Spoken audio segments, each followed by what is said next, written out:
warahmatullahi wabarakatuh. Perkenalkan, saya Priscilla Deva dari kelompok 4. Di sini saya menggantikan Della Amalia Putri sebagai prolog dengan tema halusinasi seorang ibu yang gagal saat melahirkan anak pertamanya yang kemudian mendapatkan edukasi dari seorang perawat dengan judul roleplay Bayangan yang Tak Pernah Pergi. Pagi hari, di ruang keluarga, Sari duduk sendirian menatap kosong ke dinding. Terdengar suara tangis bayi samar-samar, padahal tidak ada bayi di rumah itu. Nak, tenang ya, jangan menangis. Ibu di sini. Sayang, kamu mau sarapan? Ini dulu ya. Semua pelan, nanti dia bangun, dia baru tidur. Sari, kita kan sudah bicarakan hal ini. Bahwa itu tidak ada. Anak kita sudah tenang surga. Kenapa kamu bilang begitu? Kamu gak dengar dia menangis? Dia tuh butuh aku. Mendengar pertengkaran kecil itu, Putri dan Burina pun masuk. Nak, yang sabar ya nak. Ibu tahu ini berat, tapi ibu akan selalu ada buat kamu nak. Sari, kamu harus sadar, kamu tidak bisa seperti ini terus. Kamu harus kuat, anakmu butuh doa, bukan tangis yang terus-menerus. Lucu ya, semua orang bilang aku harus kuat, tapi kenapa aku satu-satunya yang mendengar dia menangis? Semua terdiam, ketegangan menyelimuti ruangan. Tiba-tiba bel berbunyi.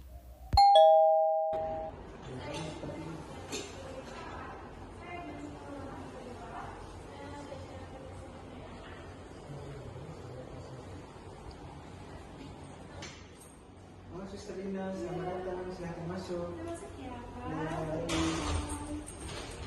Silakan duduk, Suster.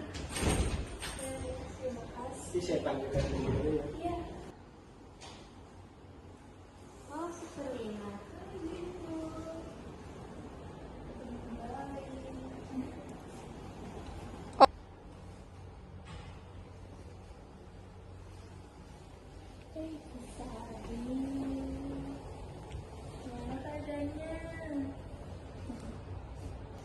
Di ruang tamu, Suster Lina duduk bersama Sari, Adit, Butini, dan Burina. Sari tampak enggan untuk berbicara. Selamat pagi, Bu Sari. Bu Sari masih ingat saya enggak? Saya kenalan lagi ya. Nama saya Lina. Saya perawat komunikasi ya. Yang diundang ke rumah buat menemani ibu, buat melihat keadaan ibu. Menemani? Untuk apa menemani? Semua orang bilang aku gila, termasuk kamu. Tidak ibu, saya pikir seorang ibu yang baru kehilangan anaknya itu adalah seorang yang sangat kuat, tapi sekarang sedang lelah berjuang saja. Benar kan? Aku masih sering mendengar tangisnya. Kadang aku melihat dia di pojok kamar. Matanya mirip seperti Mas Adit. Saya mengerti itu hal biasa, itu yang bisa dinamakan halusinasi pasca trauma ya Bu ya Bapak. Otak kita tuh bisa memunculkan bayangan saat emosi kita tidak bisa memproses sepenuhnya kesedihan seperti itu. Apakah itu berbahaya, Suster, untuk kesehatan Sari?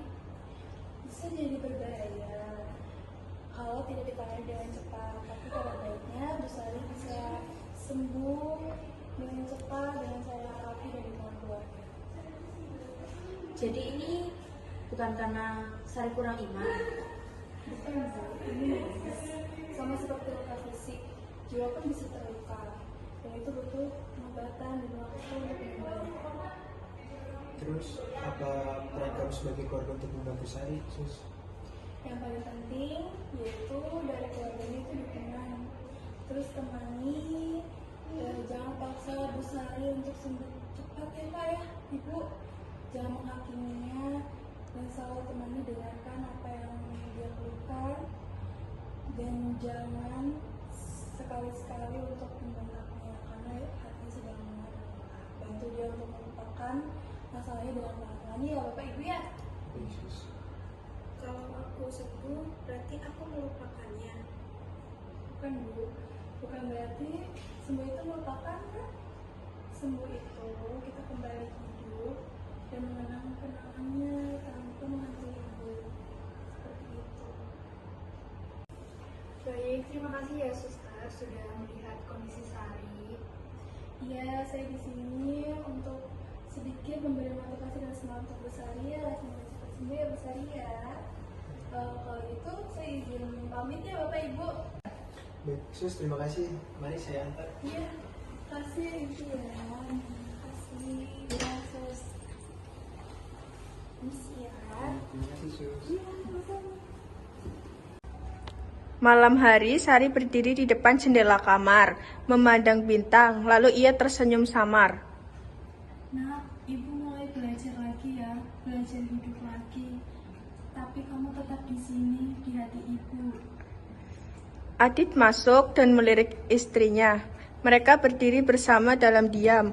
Tak ada tangisan, hanya kesunyian yang mulai terasa damai. Halusinasi bukan sekedar ilusi, ia seruan jiwa yang sunyi dan sepi. Perlu dirangkul, bukan dihakimi, agar luka batin perlahan terobati. Dan bila waktu perlahan menyapa dengan cinta dan dukungan yang setia, ia yang terluka akan mampu berdiri, membawa kenangan, bukan luka yang abadi.